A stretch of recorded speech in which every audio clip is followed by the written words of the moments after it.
So we have seen YouTube manometer and differential YouTube manometer also. Now let us proceed with micromanometer.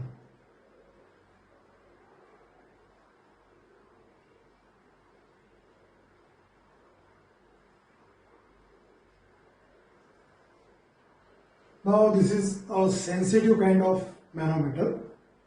So we will use this manometer where we want to measure small pressure accurately.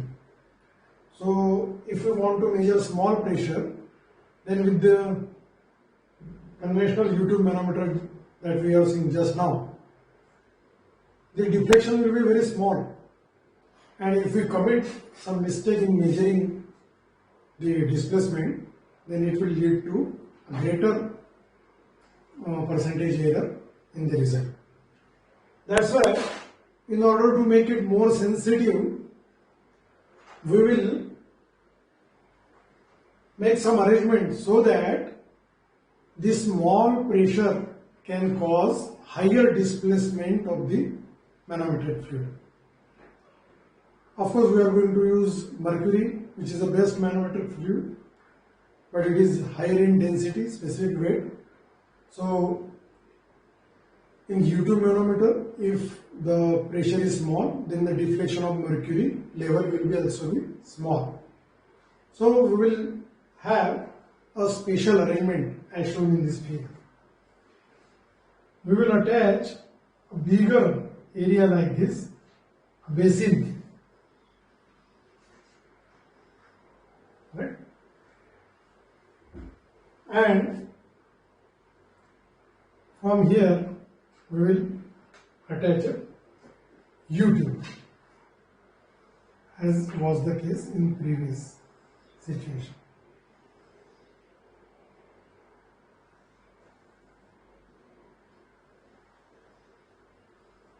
So this is filled with mercury. So initially the level in the flask and the tube will be same. Now this flask is having greater area than this tube.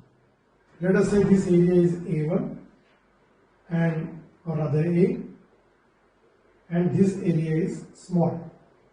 Area of the tube small a, area of the flask capital. It may be 10 times or 100 times more than this area, right? So when we will expose this end to a pressurized system, say R, then this fluid inside this pipe will exert pressure on the mercury filled in this basin and tube.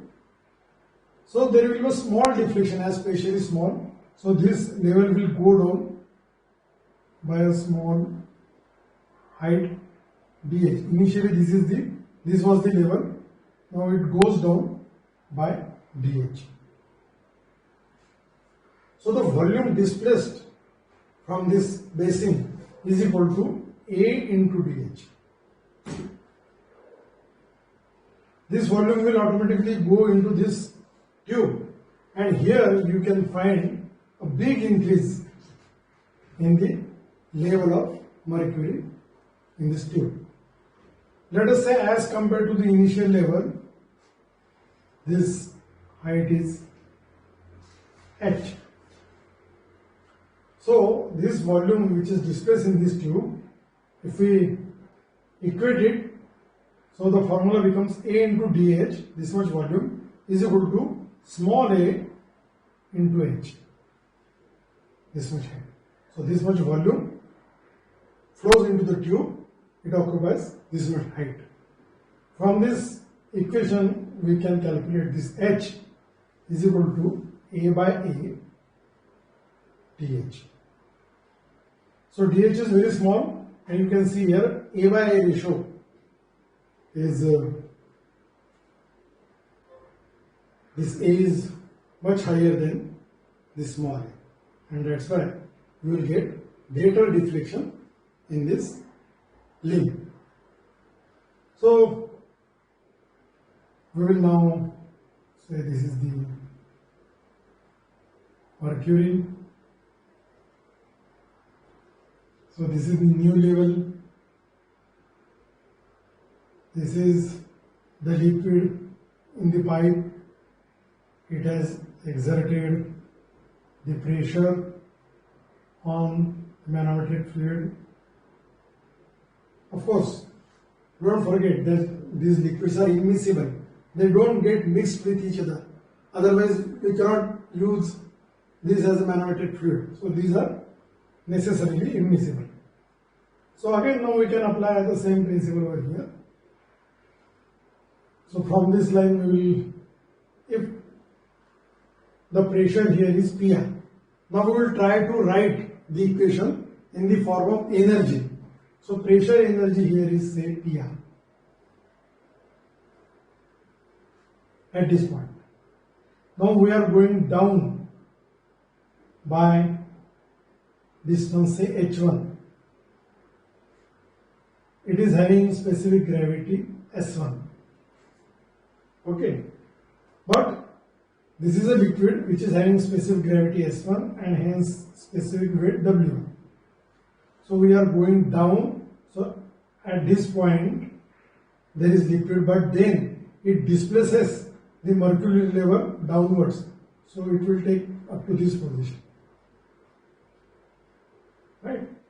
So we are going down, so pressure will increase equal to PR plus weight of this liquid, which is specific weight of that liquid into the height. Now it becomes H1 plus DH. You can see here is that liquid, and now as the mercury level has displaced downward by DH, so up to this particular point there is this liquid. So this much weight of the liquid will add into the pressure, and that pressure is equal to W into H1 plus DH. So pressure here is equal to PR plus W1 H1 plus DH. Now if we go horizontally, pressure here will be same. Now we are going up by lever H plus DH, but now here the liquid is mercury, Hg. This is Hg of specific gravity, say Sm, and its manometric weight is specific weight is Wm. So we are going up, so we will reduce the pressure exerted by this much weight of the liquid. So minus Wm, specific weight of mercury, and the total distance by which the level goes up. So again it is H plus DH. So H plus DH. Now we come here, this end is open to atmosphere, so pressure acting over here is atmospheric pressure, which for our calculation purpose gauge pressure is equal to 0. So this becomes 0. So this is the equation now in terms of pressure energy. Last time we have seen similar equation in terms of pressure head. So we will land up into the same equation once we convert this energy into head form. We will divide all the terms by W. W is specific weight of water. So now the equation becomes PR by W plus W1 by W H1 plus DH minus Wm by W H plus DH, and it will remain 0 as is. Now mind well, specific weight of that liquid upon specific weight of water, that is standard liquid, is nothing but specific gravity of that liquid. Here specific gravity of that liquid, that is mercury. So now this equation becomes PR by W plus S1 into H1 plus DH minus Sm into H plus DH. 0. we will take these terms into the right side and we will rearrange.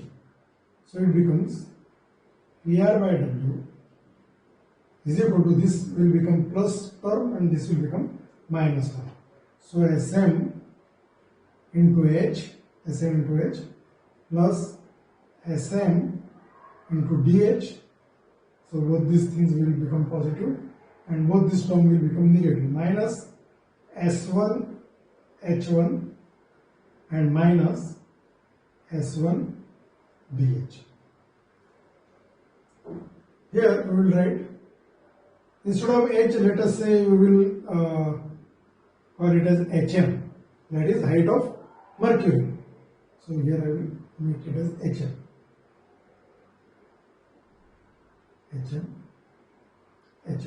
Okay. So SM HM minus this term S1 H1. Now in the remaining two terms DH is common. So I will write plus in bracket SM minus S1 into DH. Correct? So this is the equation for pressure head PR by W, that is pressure head at this point. So again it is simple, SMHM minus S1H1 plus SM minus S1 into DH. Now here, from here we can put the value of DH is equal to A by A now H. Right? A by into H.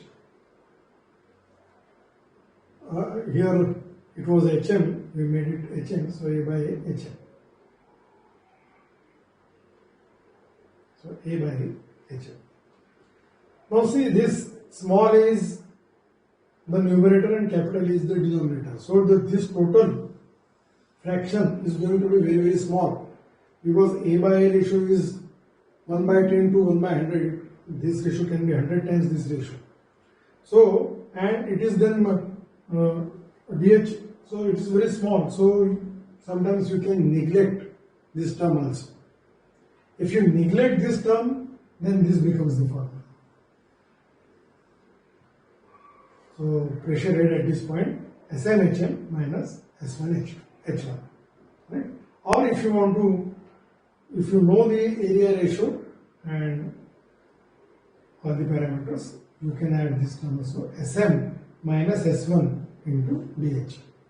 So this is how you can see here, micromanometer gives us large deflection on the right side as compared to very small deflection in this flask, because here area is very high, here area is smaller. So the same volume when get displaced into this limb, you get larger deflection.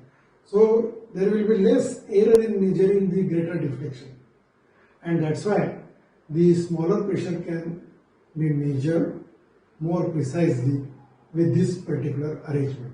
So by just increasing the, by providing a basin here having much more area than this tube, we can increase the sensitivity of the micromanometer. So this is the formula if you neglect DH, or the whole formula if you consider DH also. So this is how micromanometer can be used for small pressure measurement where we need more sensitivity. If you want to increase this sensitivity further, accuracy further, we can do one more thing. We can, instead of keeping this limb vertical, we will make it inclined. Let us say, this is how it is inclined.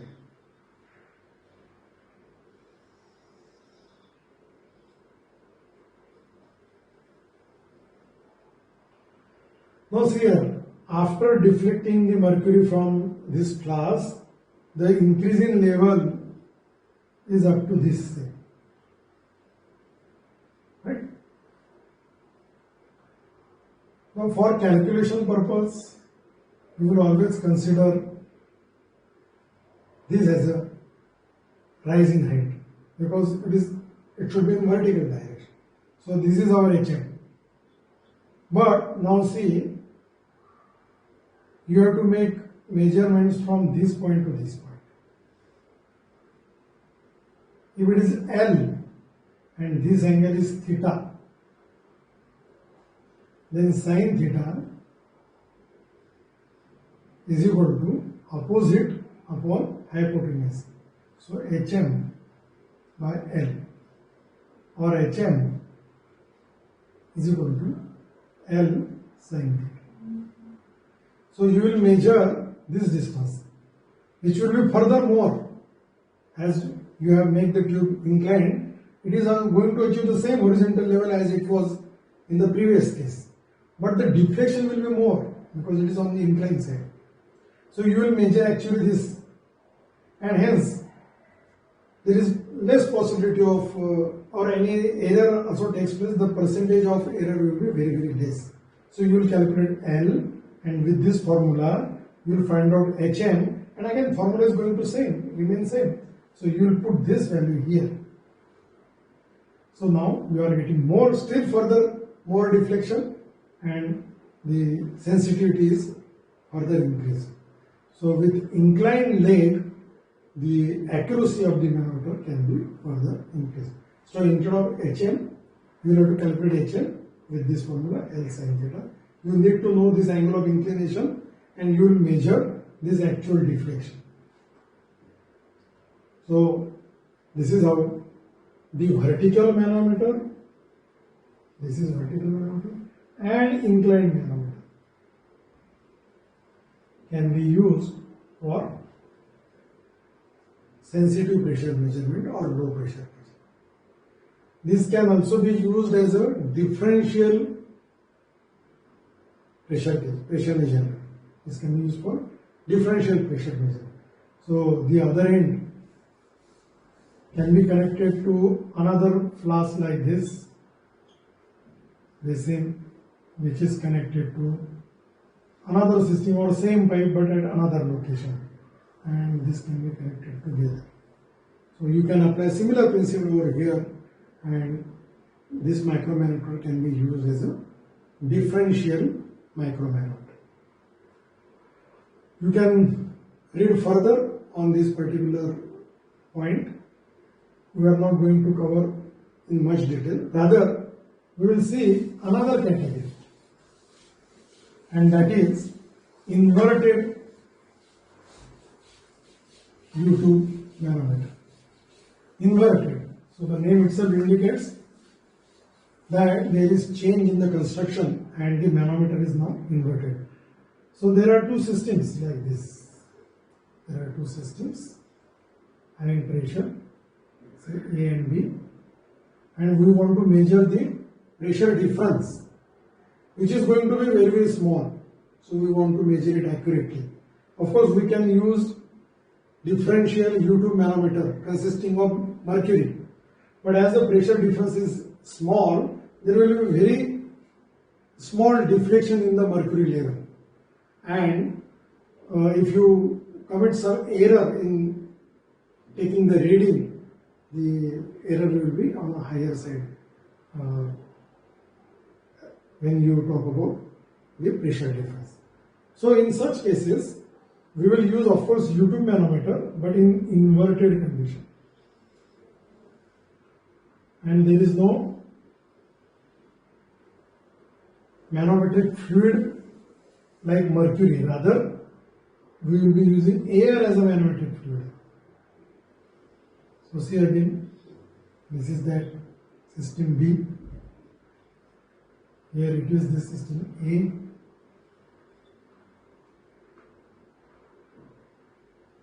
Now it is connected in inverted manner, right?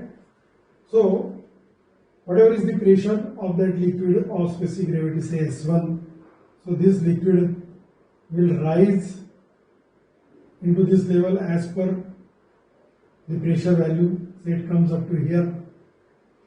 Here also another liquid, it is having also some pressure, so due to that pressure it will rise into this right lip up to this level. Right? and in between this space there is air which gets compressed slightly,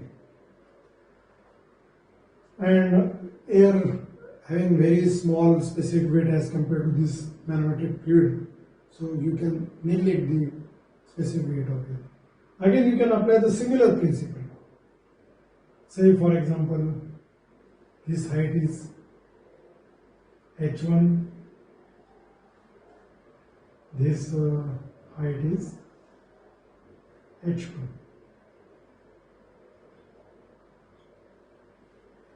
So pressure head here is Pa by W. So as we have divided it by W, unit will be meter of water.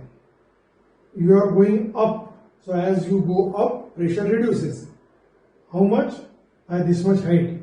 This much height of this liquid. So we want it in terms of meter of water. So instead of reducing only H2, we will reduce, this is H1, S1, H1. So pressure here is Pa by W. As you go up, pressure reduces by S1, H1. So Pa by W is equal to minus S1, H1. Now pressure here is equal to pressure here because in between there is air. So I can write the same concept in different form now. So this is equal to pressure here, Pb by W. Here also we are going up by H2, and let us say this is another liquid of specific gravity S2. Both the liquid can be same or can be different. So we will take different. So we are going from this point in upward direction by height H2. So pressure will be Pb by W minus S2 H2. So this much pressure and this much pressure is same because they come here and get stabilized. So whenever they exert equal pressure, it will get stabilized somewhere. That's why we can write this formula. Now I want pressure difference. So Pa by W, I will bring it here, minus Pb by W, and this I will take here, right, is equal to, this will become S plus S1 H1 minus S2 H2. So if the answer of this, let us say some values itself, S1 is equal to say 0.8 and this H1 is equal to 30 centimeter. This S2 is equal to 0.7 and H2 is equal to say 15 centimeter. So you can apply the same concept here, formula, put in the values. So Pa by W or Pa minus Pb by W is equal to S1 is 0.8, H1 is 30 centimeter converted into meter, so 30 by 100 minus S2 is 0.7 and H2 is 15 by 100. So if you calculate this, then say 2.4 minus 1.05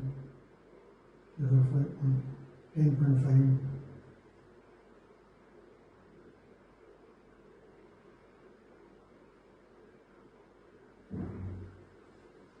so this is 24 minus 10.5 by 100 is equal to 13.5 by 100 meter or 13.5 centimeter of water, of course. Or if you want to calculate in terms of intensity, so Pa minus Pb is equal to, this W will go to this side, so 9810 into 13.5 by 100. And if you make calculation, some figure will come, so that is Newton per meter square. So this is, if I take roughly 10,000, then this will get cancelled, and so 13.5 into 100, so slightly less than 1350 Newton per meter square will be the value. It will be less than this. I have taken approximation. So this is how you can use inverted. The shape is inverted, and we are using air as a manometric fluid here. So even if there is small pressure difference, you can measure it precisely with inverted U2 manometer. So we have seen piezometer, then U2 manometer, right? Simple U2 manometer and differential. Simple and differential. Then inverted U2 manometer. Just now we have seen. Then micromanometer. Micromanometer. Again, that can be vertical or inclined.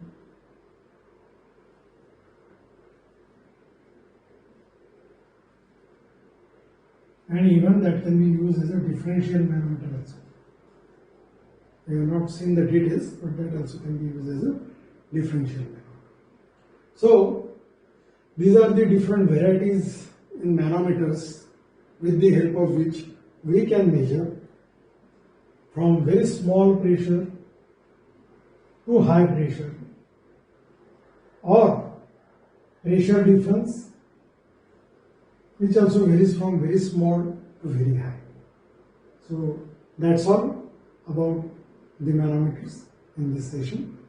You can repeat all these problems by taking different values and practice for solving the numericals on manometers.